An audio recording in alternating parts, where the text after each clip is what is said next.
Lyon demain, un site internet, du son, de l'image, un média complet pour les Lyonnais qui font avancer la ville. Il existe 85 marchés répartis sur les 9 arrondissements de Lyon. La ville a décidé de mettre en place un nouveau règlement pour les forains. Il s'agit de rendre les marchés plus attractifs.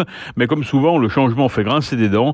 Les explications de Yanis Soul. Un nouveau règlement sur les marchés forains à Lyon sera mis en vigueur dans les prochaines semaines. L'objectif, selon Camille Auget, l'adjointe au maire à l'emploi et à l'économie durable, améliorer l'attractivité des marchés. Malgré des discussions avec des syndicats de forains, la nouvelle réglementation fait débat. Camille Auget, elle, souligne la nécessité de mettre à jour le règlement pour intégrer les demandes des habitants.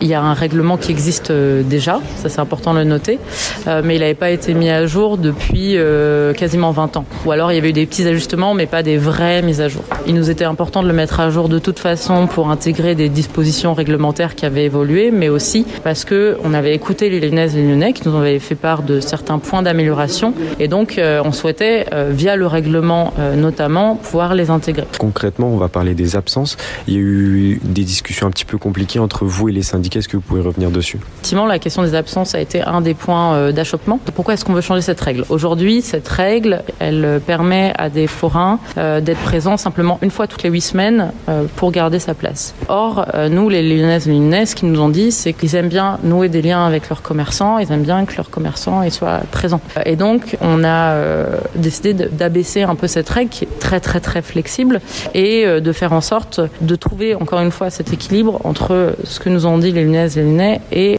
les habitudes des forains. Et donc, au départ, on avait proposé 3 semaines d'absence consécutives, puis on est à la 4 et lundi dernier on a trouvé un accord sur 5 semaines en sachant que donc ça veut dire qu'il faut qu'un forain soit présent en gros 10 fois par an pour garder sa place, ça une fois toutes les 5 semaines et en plus on a rajouté 5 semaines cumulables pour les congés et ça prend pas en compte les arrêts maladie et ça c'est toujours important à noter. Quelles seront les sanctions si on ne respecte pas tout simplement ce règlement ? Sur le non-respect du règlement, il y a une gradation, un avertissement, deuxième avertissement, et puis effectivement après ça peut aller jusqu'à une exclusion temporaire ou définitive selon la gravité des faits aussi. Au niveau des syndicats, on a vu qu'il y a eu des manifestations ces derniers temps. Est-ce que vous pensez que la majorité des forains ont été entendus sur ce règlement ? Déjà, moi je me réjouis en fait du travail qui a été fait, qui a été un vrai travail de dialogue, qui a été vraiment constructif, et en réalité, l'accord qui a été trouvé correspond bien à l'équilibre qu'on souhaite chercher. Là, il y a une association qui manifeste, sachant que donc c'est loin d'être le seul interlocuteur de la ville de Lyon. On a aussi d'autres associations, les syndicats, qui pour le coup sont dans une démarche différente et nous ont fait part en fait de leur satisfaction au fait qu'on ait réussi justement à trouver des points d'accord. Maintenant, ils ont tout à fait le droit de manifester. Je le comprends. Je comprends que quand on change quelque chose qui n'a pas été changé réellement depuis plus de 20 ans, ça bouscule un petit peu les habitudes. Encore une fois, notre objectif n'est pas d'agir au détriment des forains, mais bien d'améliorer l'attractivité des marchés, de renforcer la place des marchés dans l'approvisionnement des Lyonnaises et Lyonnais, d'amener plus de clients en fait aux forains. Et encore une fois, tout en respectant aussi leur mode de vie et leurs enjeux. Est-ce qu'il y a une autre mesure un petit peu phare de ce règlement qui a été mise en place ? Ouais, je pourrais vous parler des appels à candidature par exemple. Donc aujourd'hui, une place vacante, on prend simplement le premier sur la liste en termes d'ancienneté. Demain, on pourra faire des appels à candidature. Donc en ayant identifié qu'il manquait telle ou telle activité par exemple, ça nous permettra de sélectionner le commerçant qui correspond le mieux à ce besoin qui a été identifié sur le marché. Et termine du coup, quelle est la suite finalement ? Quel sera l'avenir de ce règlement ? Alors le règlement, il sera promulgué dans les prochaines semaines par arrêté et puis va s'ouvrir une nouvelle phase de travail avec les habitantes et les habitants pour aller un peu plus dans le détail, le cas par cas de chacun des marchés, se dire est-ce que le marché en bas de chez moi, est-ce que l'offre est suffisamment équilibrée, est-ce qu'elle convient, est-ce que l'agencement du marché est agréable ou est-ce qu'il faudrait plus ou moins de place, est-ce que le lieu, l'horaire convient, et donc ça c'est un travail qui va vraiment se mener en proximité dans les arrondissements avec les habitantes et les habitants. Combien de marchés sont concernés concrètement à Lyon ? Nous avons à Lyon 130 tenues, donc c'est 85 lieux de marché. On est la ville avec le plus de marchés en France, donc ça c'est une vraie fierté et une vraie richesse. Si du côté de la mairie on se réjouit de cette avancée, du côté des forains l'avis diverge. Nous avons pu interroger quelques commerçants au marché de la Croix-Rousse qui nous donnent leur avis sur ce nouveau règlement. C'est un peu prendre des règlements sans demander l'avis aux concernés comme nous. parce que tout ce qui est chapiteaux, chauffage, c'est des trucs qui sont un peu primordiaux pour nous.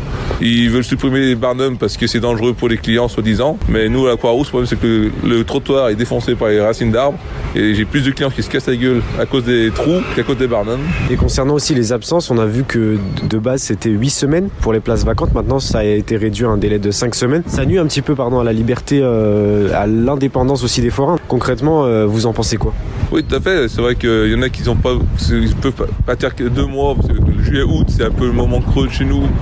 C'est le moment qu'ils peuvent partir chez eux. Et c'est un peu stupide parce que nous, on paye l'abonnement, qu'on soit là ou pas, on paye l'abonnement.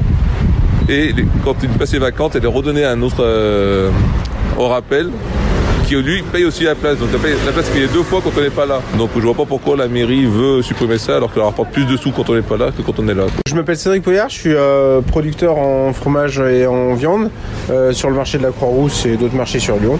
Et ça fait combien de temps du coup vous êtes sur ces marchés forains concrètement? Ça fait 18 ans. Il n'y a pas eu de grosse évolution jusqu'à maintenant, mais là après, a priori, il va y avoir une nouvelle réglementation.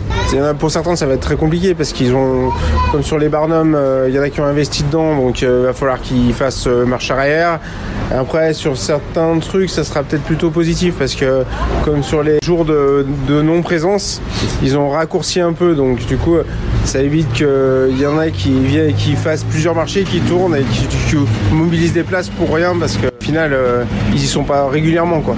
La mairie a insisté sur le fait que les syndicats des forêts ont été concertés. Est-ce que vous vous sentez concerné par cette réglementation ou vous sentez que c'est juste la mairie qui ne vous a pas du tout écouté en fait sur ces sujets-là? Après, moi, je fais pas partie de syndicat, donc je peux pas me prononcer là-dessus. Après, nous, on n'a pas eu de circulaire nous posant des questions, comment ça se déroulait, comment ça se passait, quoi. On a su que le règlement allait changer, mais pas plus, quoi. En attendant la promulgation de cet arrêté dans les prochaines semaines, la mairie promet qu'un état des lieux de chaque marché de la ville, cas par cas, sera réalisé pour répondre aux attentes et aux besoins spécifiques de chacun.